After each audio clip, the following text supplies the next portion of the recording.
langsung aja. Saya akan meminta pertama adalah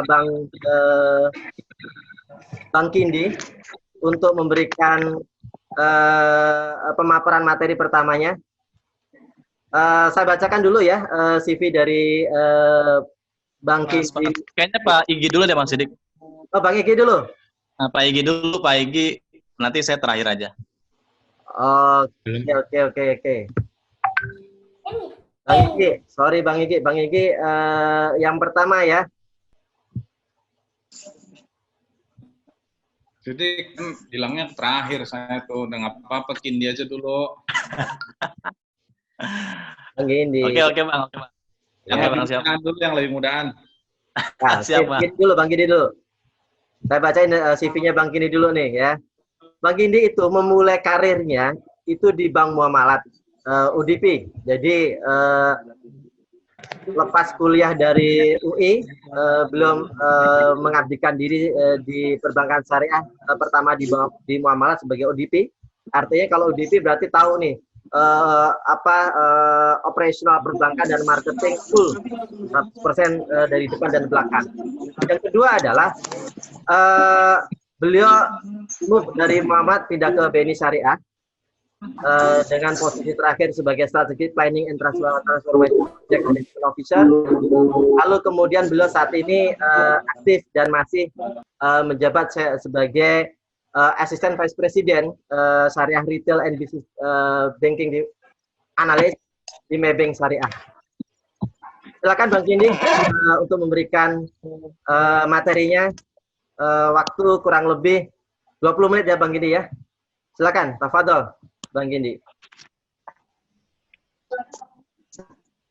Baik, terima kasih. Assalamualaikum warahmatullahi wabarakatuh. Mungkin saya siap dulu dari saya. Iya, DP-nya Wi.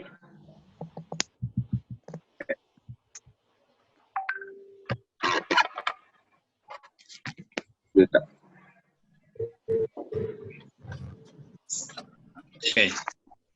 Sudah terlihat ya materinya Mas Sidik ya? Sudah. Bagus, cakep. Oke, terima kasih. Assalamualaikum warahmatullahi wabarakatuh.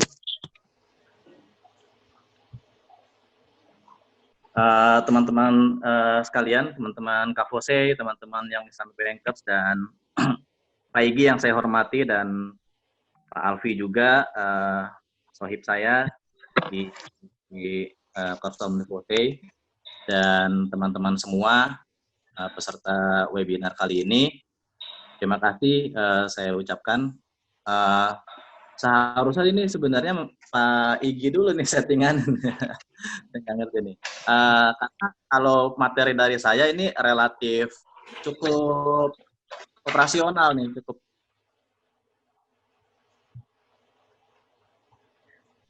Mudah-mudahan sih bisa tetap dapat nanti dari Pak Igi dan Alfi ya. Pak Igi juga mungkin perlu saya sampaikan adalah senior saya di Fakultas Ekonomi yang sangat populer di FT, di dunia pasar modal dan juga satu institusi di Bank Muamalat ya, tapi beliau menjadi komisaris lagi dan saat ini di kantor Wakil Presiden. Mudah-mudahan bisa terus berkembang kiprahnya untuk berkontribusi di industri. Materi saya awali dengan merger skenario ya. Jadi awalnya ini kebetulan saya waktu pernah di BNI Syariah juga, jadi saya kebetulan juga memperhatikan dari semenjak awal-awal sekali masih sebatas ya wacana kecil-kecilan begitulah yang belum ada publik yang tahu bahwa bank-bank syariah BUMN ini akan di merger gitu. Nah, rencana awalnya sebenarnya ada beberapa skenario gitu. Nah, kalau kita lihat dari statement Menteri Negara BUMN terakhir, skenarionya akan mengerucut ke penggabungan 3 bank yang sudah berbentuk bank umum syariah, yaitu BSM, BNI Syariah, dan BRI Syariah. Tapi sebenarnya ada skenario lain. Skenario lainnya itu skenario B dengan memasukkan BTN Syariah yang saat ini masih berstatus US. Nah, BTN Syariah ini kalau dia mau ikut merger, dia punya syarat. Syaratnya adalah dia harus di spin off dulu, gitu. Karena saat ini badan hukumnya masih jadi satu dengan badan hukum BTN, ya Bank BTN, karena satu hukum. Sedangkan skenario ketiganya adalah Bank BTN yang ikut dikonversi lalu di merger gitu. Saat ini Bank BTN asetnya 300 triliun. Jadi kalau sebenarnya dengan skenario A itu asetnya hanya 207 triliun gitu. Sedangkan kalau kita masuk ke skenario C itu bisa mencapai 500 triliun. Meskipun angka 200 triliun cukup signifikan untuk berada di liganya industri perbankan nasional gitu. Peringkatnya kalau dengan aset 200 triliun itu mencapai ranking ke-7, tapi kalau sampai 512 triliun itu menempati posisi yang ditempati oleh BTN saat ini, yaitu di peringkat kelima. Nah, kita sekarang akan fokus ke skenario A saja karena sudah dari Kementerian BUMN sudah mengerucut. Oke, kita lihat sendiri posisi Bang ini. Kita Bang Kindi agak putus-putus, Bang Kindi. mapping dari infrastructure. Dari sisi infrastructure itu Bang Kindi, maaf, putus-putus sinyalnya. udah jelas. Jaringan internetnya. Sekarang udah jelas. Dengar jelas suara saya? Sudah terdengar. Sudah jelas ya? Jelas, Oke. Pak, jelas. Oke, sudah jelas ya. Oke, kalau dari sisi infrastruktur ini BSM sudah tidak diragukan lagi ya. Itu yang dengan outlet yang terbanyak, aset yang terbesar, nasabah yang juga terbanyak, customer base-nya, punya sistem sendiri, punya pegawai terbanyak, punya keunggulan dibanding BNI Syariah dan BRI Syariah. Kalau kita lihat dari sisi kinerja juga Mandiri Syariah BSM ya dalam waktu 3 tahun terakhir itu sudah menunjukkan recovery yang sangat signifikan ya, kinerjanya sudah mulai kembali lagi ke level sebelum mengalami penurunan kinerja di kurun 2014 sampai 2017 gitu saat ini. Dan BNI Syariah juga kinerjanya sudah masih tetap stabil ya, pertumbuhannya masih relatif stabil, sehingga kalau dikelompokkan kinerja BNI Syariah dan BSM itu relatif sama sebenarnya, mengalami pertumbuhan aset yang masih di atas 15% ya secara rata-rata ya. Kalau kita lihat dari sisi bisnis juga untuk BSM dan BNI Syariah itu masih cukup bagus ya, stabil di atas kisaran 10% ya pertumbuhan pembiayaannya. Tapi kalau kita lihat return on equity ya, profitability, sebenarnya ketiga bank ini belum ada yang benar-benar optimal gitu. Karena kalau kita membuat acuan, ini angka ROE saya unofficial ya, saya hitung sendiri karena ROE itu return on equity tidak dikasihkan. ROE ketiga bank ini tidak ada yang mencapai atau mendekati 20% gitu. Mungkin ada faktor penurunan kinerja dari BSM, dan juga kalau untuk BRI Syariah ini catatan tersendiri untuk profitability, memang BRI Syariah ini semenjak berdiri kinerjanya tidak stabil gitu, sangat bergejolak dan turun naik. Itu mengapa saya tempatkan di mapping ini BRI Syariah itu untuk sisi kinerja itu ada agak ke bawah kayak gitu. Dan dari sisi ROE kita lihat BRI Syariah itu angkanya di bawah 5%, tentunya jauh dari optimal. Nah, ini posisi ketiga bank sebagai perbandingan awal ya. Saya lanjut. Kalau suara saya mulai nggak jelas, informasikan ya Mas Sidik ya. Oke, nah kalau ngomong merger artinya kita akan ngomong integrasi banyak hal ya, integrasi keseluruhan sebenarnya ya. Karena merger ini jauh lebih kompleks daripada akuisisi gitu. Kalau akuisisi sebenarnya hanya menempatkan lalu mengambil kepemilikannya. Tapi kalau merger ini kita berarti mengintegrasikan semua lini ya, semua sumber daya yang ada di bank tersebut. Nah, saya tadi retail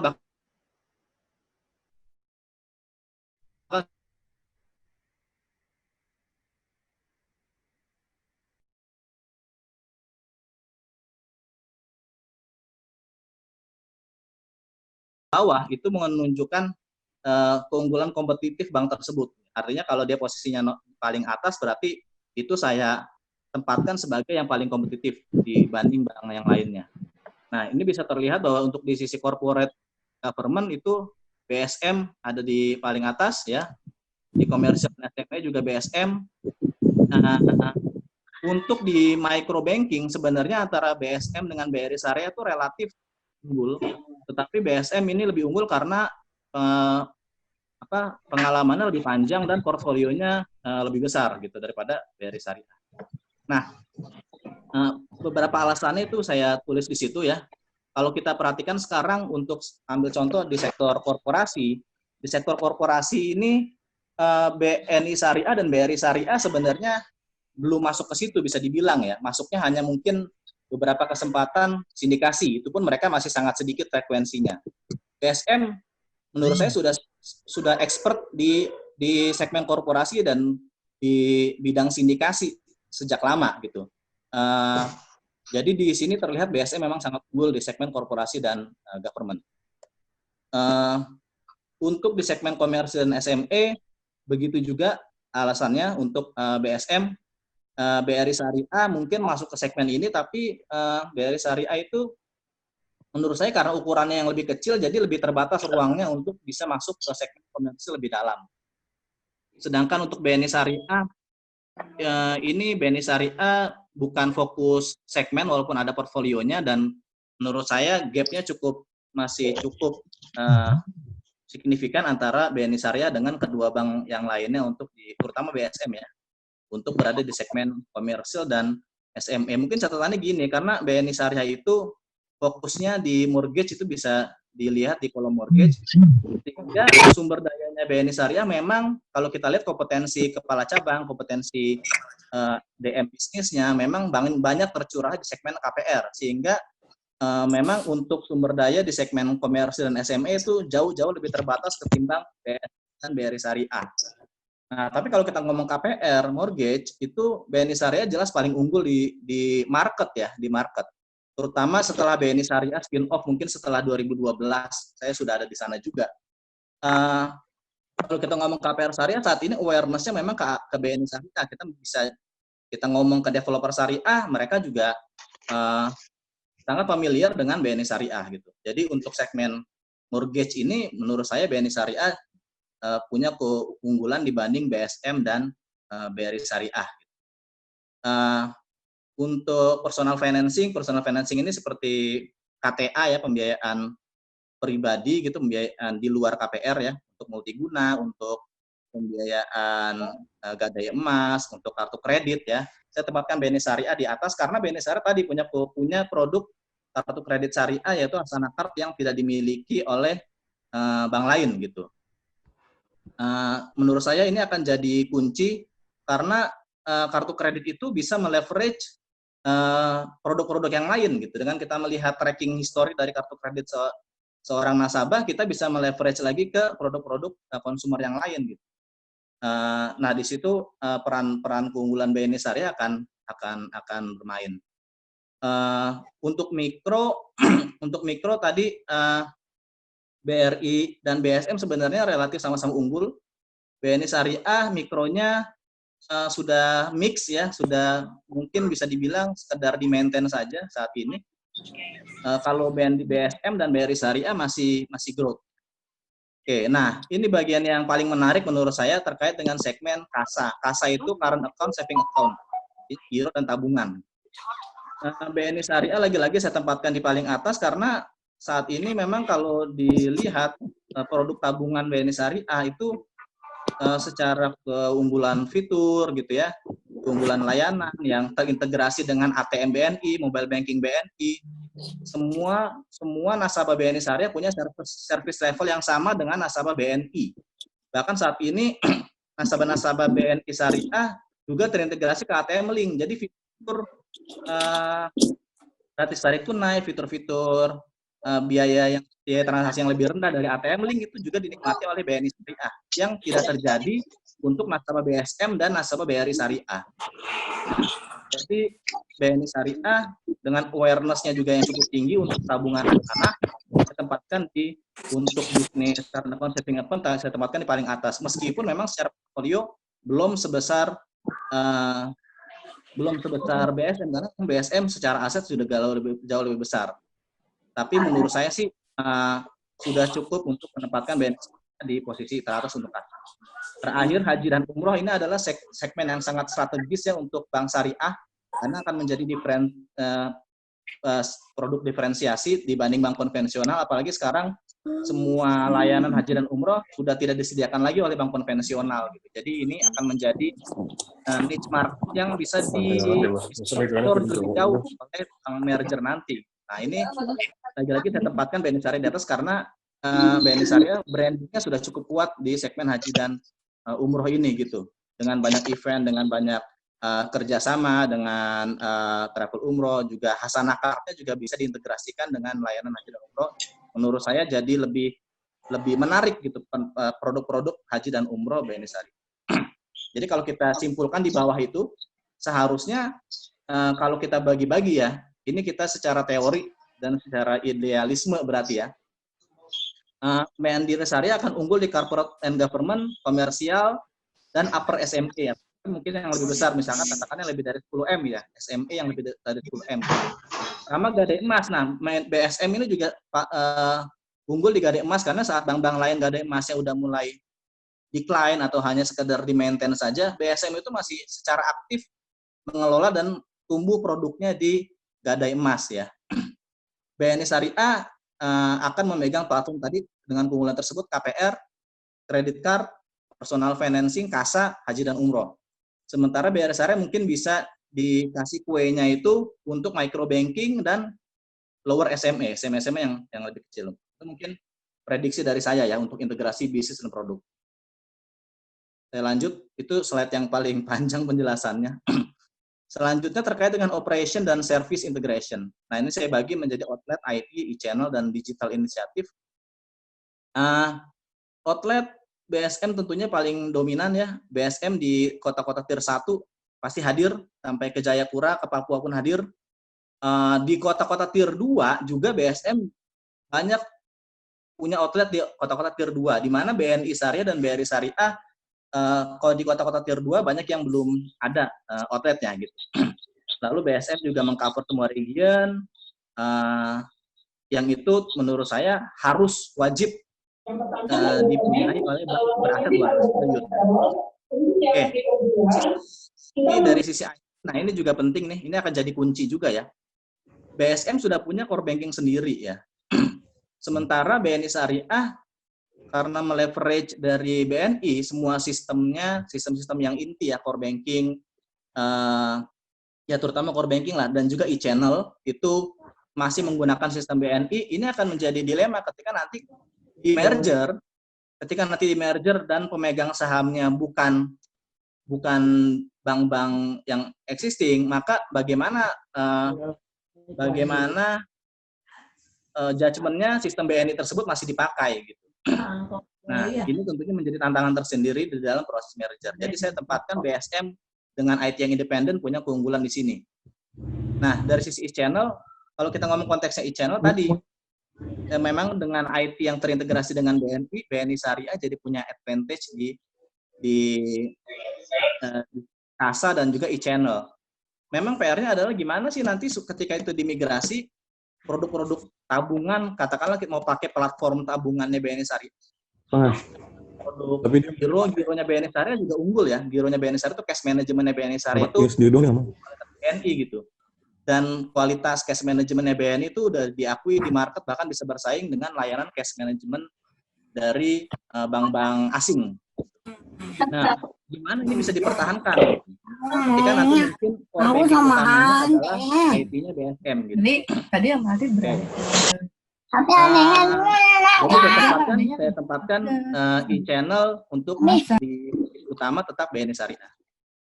Yang keempat, digital inisiatif. Digital inisiatif ini saya lihat, saya apresiasi sekali dengan Bank Syariah Mandiri yang dalam waktu 2 tahun terakhir itu mampu mengejar menurut saya agak tertinggal dari sisi waktu itu kualitas atau reliabilitas dari layanan-layanan e-channelnya ya, mobile banking, Bahkan waktu itu sempat internet bankingnya masih pakai kertas ya, tokennya ya. Nah, sekarang sudah menyamai industri. Bahkan sekarang BSM sudah jadi satu-satunya bank yang bisa melakukan bank syariah ya. Dari ketiga bank ini, bahkan sepertinya untuk bus ya, yang bisa melakukan pembukaan rekening online ya, secara real time gitu. Seperti juga bank-bank besar lain gitu. Jadi saya tempatkan BSM inisiatif itu di tempat pertama.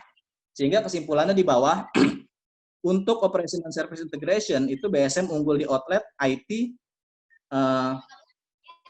lalu e-channel juga unggul, tapi e-channel ini dengan catatan ya, e-channel ini asalkan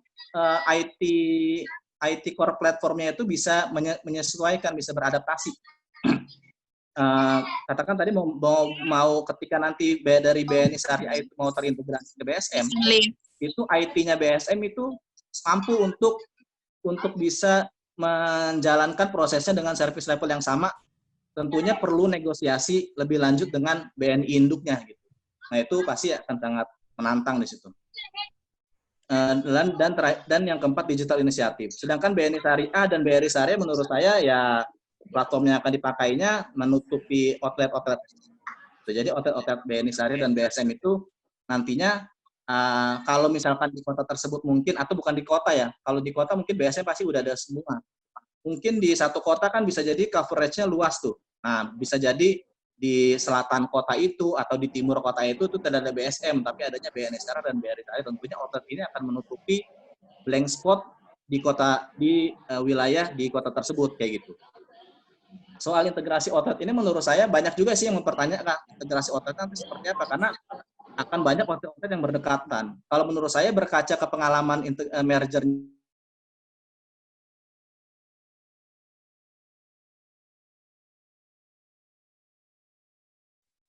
Halo? Saya masih unmute ya. Oke. Dengan stylenya BUMN, outlet kemungkinan akan dipertahankan. Lebih banyak yang dipertahankan daripada yang ditutup. Nah, caranya bagaimana?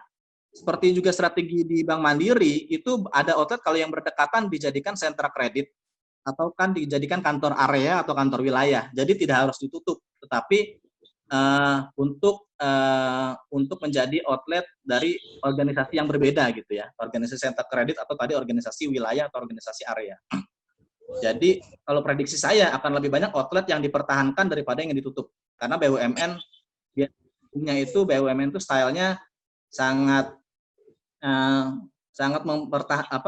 budayanya itu mempertahankan pegawai lah, karena kalau dengan menutup outlet pasti ada banyak pegawai yang harus diberhentikan ya kayak gitu. Pasti preferensi nggak akan ke arah situ. Oke, saya lanjut lagi. Sekarang integrasi organisasi dan human resource.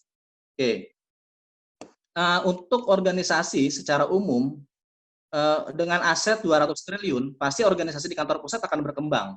Kalau sekarang dari BSM katakanlah dari direksi langsung ke grup head, bisa jadi ada posisi nanti chief direksi dengan grup head. Untuk memberi posisi mereka mungkin yang tidak tertampung menjadi direksi di bank baru, ataupun ada grup head yang terlalu senior, terlalu lama tidak naik karir, itu bisa ditempati di posisi chief tersebut.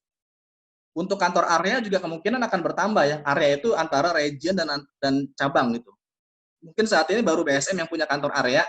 Kalau BNI Syariah levelnya baru punya kantor wilayah ya. Dari wilayah langsung ke cabang. Nah, jadi mungkin akan bertambah tuh area-areanya supaya bisnisnya di area tersebut juga. Kalau tadi misalkan di Riau katakanlah ada Mas Sahrial gitu ya, area manajer BSM di Riau katakan. Riau mungkin saat ini satu area gitu di BSM sekarang, tapi di Bank Baru mungkin Riau akan jadi 2 area. Jadi akan ada tempat untuk mereka-mereka yang tidak tertampung karena mungkin tadi outletnya itu diubah statusnya, ataupun tadi organisasi terdampak dari perubahan organisasi. Untuk bisnis unit, nah tadi kalau untuk bisnis unit ini menurut saya akan organisasi bisnis unit pasti akan mengikuti sama platform yang dipakai tadi.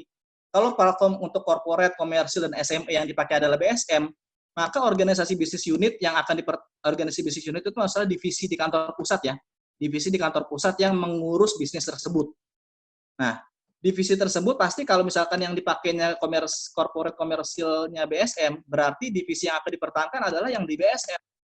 Sehingga teman-teman dari segmen komersil SME yang di BNI Syariah dan BRI Syariah harus cari tempat tuh, harus cari tempat nanti akan kemana. Untuk sementara waktu mungkin mereka tenaganya akan dipakai untuk mengintegrasikan platform dan nasabah. Tapi kalau itu nanti udah selesai semua, ya kalau organisasi nggak nampung, ya mereka harus cari tempat di bisnis yang lain. Untuk KPR pasti akan pakai divisi unit bisnisnya BNI Syariah ya, sehingga teman-teman yang ada di KPR BSM, yang ada di KPR BRI Syariah, kalau bisnis yang padat karya gini sih seperti KPR, saya khawatir karena akan banyak tempat lah, katakanlah misalkan jadi tim leader sales di cabang atau di tim leader di area, akan banyak tempat lah buat teman-teman KPR di BSM atau di BRI Syariah kalau misalkan nanti itu yang melit divisi bisnisnya adalah BNI Syariah. Begitu juga dengan BRI Syariah yang akan melit micro banking dan lower SME. Nah, teman-teman di micro banking saat ini yang ada di BNI Syariah atau yang ada di BSM, pasti kalau yang ngelitnya BRI Syariah ya timnya kebanyakan akan BRI Syariah. Jadi teman-teman juga yang ada di bisnis tersebut harus mempersiapkan diri. Untuk organisasi risikonya juga akan mengikuti lah ya. Kalau misalkan tadi divisi komersialnya yang menguasai adalah BSM, maka risk untuk divisi risiko untuk segmen komersial juga akan dari teman-teman BSM.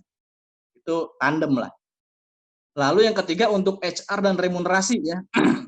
BSM ini sebenarnya udah cukup bagus ya untuk sistem HR dan remunerasinya dibanding dua bank yang lain, jauh lah menurut saya, karena BSM itu fokus sekali ke pengembangan SDM, program-programnya banyak, divisi HRD-nya juga besar sekali, saya tahu ada beberapa teman saya di divisi HRD BSM. Jadi kemungkinan HR sistemnya akan mengadopsi BSM. Karena HR sistem mengadopsi BSM, artinya yang akan lebih banyak untuk mengatur-ngatur orang ya adalah BSM gitu. Jadi itu akan jadi privilege-nya BSM. Untuk remunerasi juga saat ini remunerasi untuk gaji ya, untuk bayaran per posisi, katakanlah gajinya kepala cabang atau gajinya regional manager itu BSM unggul kalau secara bayaran per posisi ya. Kita nggak ngomong tunjangan, nggak ngomong bonus dan lain-lain. Sehingga supaya win-win pasti yang akan dipakai adalah standarnya BSM. Karena kalau pakai standarnya yang lain ya BSM akan turun. Tapi kalau pakai standar BSM, teman-teman di BNI Syariah dan BRI Syariah akan naik. Jadi akan win-win gitu. Nah, yang lainnya bisa sambil dibaca. Oke, saya lanjut. Slide berikutnya. Oke. Advantage and challenge. Nah, ini juga harus diperhatikan nih. Bahwa bagaimanapun BSM itu punya advantage tadi di customer base-nya sudah banyak. Outlet-nya banyak. IT sudah ready. Dan digital tadi. Sementara BNI Syariah juga harus diperhatikan juga. BNI Syariah itu dengan beberapa outlet BNI, saya ambil contoh itu di Hong Kong, di outlet BNI Hong Kong, untuk tabungan TKI yang di sana, itu lebih banyak syariah daripada yang konvensional. Jadi kalau nanti BNI, kalau nanti merger, itu bank merger ini akan punya bisnis remittance yang cukup lumayan, hanya dari limpahan dari BNI Syariah Hong Kong. Gitu. Sementara BSM BNI dan BRI Syariah mungkin tidak punya kondisi yang seperti itu gitu. Syariah spesifik segmen, oke. Nah, ini menarik nih. Syariah spesifik segmen ini BNI Syariah kebetulan ada di BNI Syariah ya, walaupun BSM itu sebenarnya sudah lebih lama. Dan kadang-kadang BSM itu memang saking brandingnya itu cukup kuat. Bahkan kalau orang bank muamalat, ya ini jokes aja ya, ketika ada orang bank muamalat atau orang BNI Syariah baru-baru memperkenalkan diri ke sebuah institusi, nanti tiba-tiba itu suka pas lagi sambutan, terima kasih kepada Bank Syariah Mandiri gitu.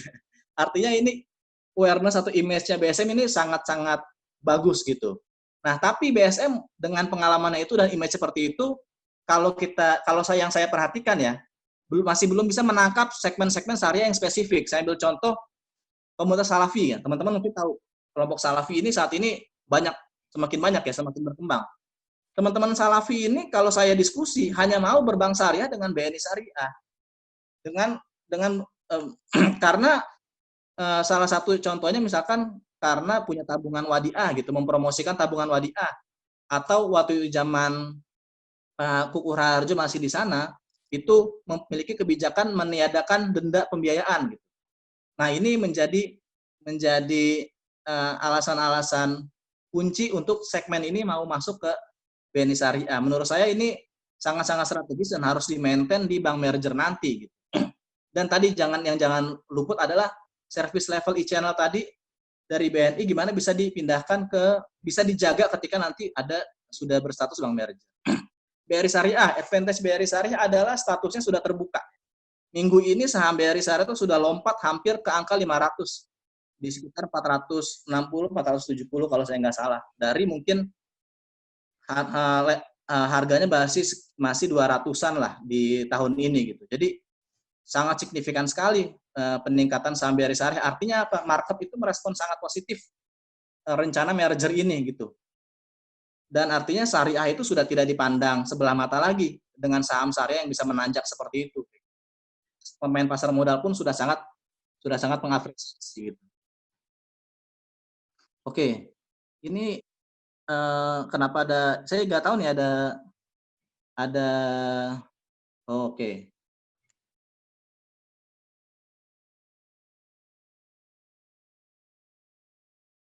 Oke, ini caranya gimana ya? Di-share ulang berarti ya? Boleh saya stop share dulu ya?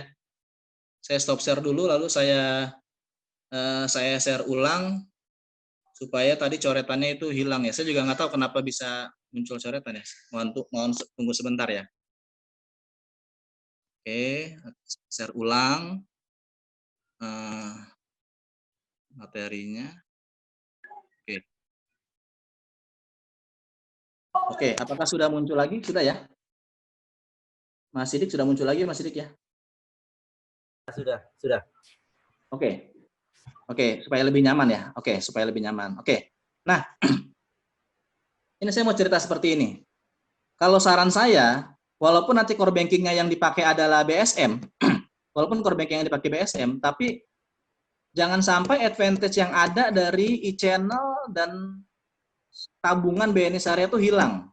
Jadi orang IT, orang operation, orang bisnis kasa harus bekerja keras gimana caranya menego BNI agar untuk produk-produk tersebut tetap memakai sistem BNI atau dilakukan atau IT-nya BSM harus bekerja keras gimana supaya bisa terintegrasi dengan platform yang sudah ada untuk menservis nasabah-nasabah seperti nasabah BNI Syariah saat ini. Jadi semua nasabah merger itu nanti bisa punya service level di ATM Link yang sama dengan BNI Syariah. Karena kan nanti kalau misalkan baik nanti jadi anak perusahaan bank yang ada sekarang ataupun jadi anak perusahaan yang ada sekarang ataupun nanti jadi bank langsung dimiliki oleh negara, pasti akan berhubungan dengan jaringan ATM Link karena ATM Link itu sudah jadi jaringan Himbara. Bank merger ini juga akan masuk ke jaringan Himbara. Gitu.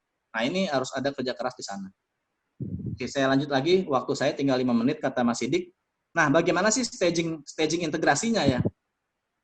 Staging integrasinya kalau 3 stage, saya bagi ke 3 stage dari untuk entity, platform dan aset. Kalau mau aman, stagingnya akan lebih smooth dengan desain yang saya buat seperti ini. Jadi yang pertama harus ditentukan dulu entity survivornya siapa. Kalau entity survivornya BRI Syariah, nah BRI Syariah ini hanya akan dipakai legalitasnya aja. Jadi mungkin di tahap pertama nasabah-nasabah produk itu akan dipindahkan legalitasnya tapi sebelum pakai BRI Syariah namanya kan nanti akan mau berubah. Jadi BRI Syariah harus berubah nama dulu nih. Katakanlah akan menjadi Bank Syariah Negara Indonesia, BSNI. Maka BRI Syariah harus berubah nama menjadi Bank Syariah Negara Indonesia, BSNI.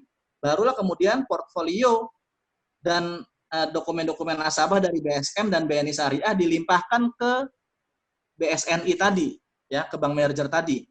Akad-akad pembiayaan, akad-akad tabungan, giro, deposito, semua keterikatan dengan nasabah, legalitasnya, dokumen legalitasnya itu dipindahkan ke entity yang baru, ya. Tapi itu baru secara legal. Sementara produk-produknya tetap di-maintain di sistem masing-masing.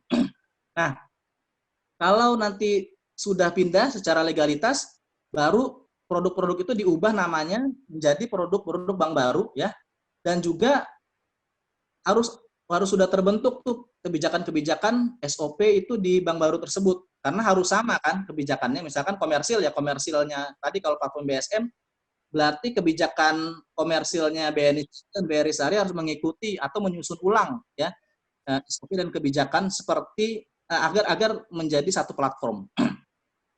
Nah, ini bisa di-maintain di sistem yang terpisah, tinggal nanti untuk pembukuannya itu pakai sistem yang terintegrasi. Mungkin ini menurut saya akan ada sistem baru ya, untuk mengkonsolidasikan pembukuan gitu. Karena sistem pembukuan dengan sistem core banking tidak harus sama. Ya, banyak juga bank yang punya sistem pembukuan yang terpisah. Nah, ini akan mungkin jadi ketiga sistem setiap hari, sistemnya BSM, sistemnya BNI Syariah, dan sistemnya BRI Syariah, setiap hari harus melempar pembukuannya ke sistem pembukuan bank merger tadi gitu. Sehingga punya laporan keuangan yang jadi satu, terkonsolidasi.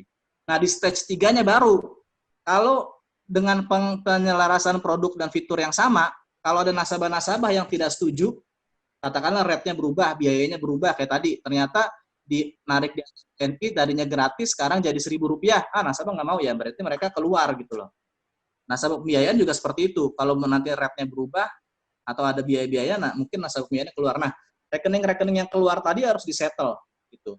Sedangkan rekening-rekening yang dimigrasi ke IT-nya BSM tadi adalah rekening-rekening yang sudah dipastikan sudah setuju untuk memiliki fitur produk yang baru. Terakhir, nah bagaimana impact-nya? Impact-nya menurut saya untuk growth akan ada di average yang saat ini sudah ada dengan mengkonsolidasikan 3 bank tadi akan ada di sekitar 14%. Sehingga sampai dengan 2024 asetnya akan berkisar 358 triliun. Dampaknya secara domestik, aset peringkat 7, kasa peringkat 6. Competitiveness pasti saya nggak, untuk masalah modal menurut saya jangan difokuskan dulu karena modal itu bisa bertahap.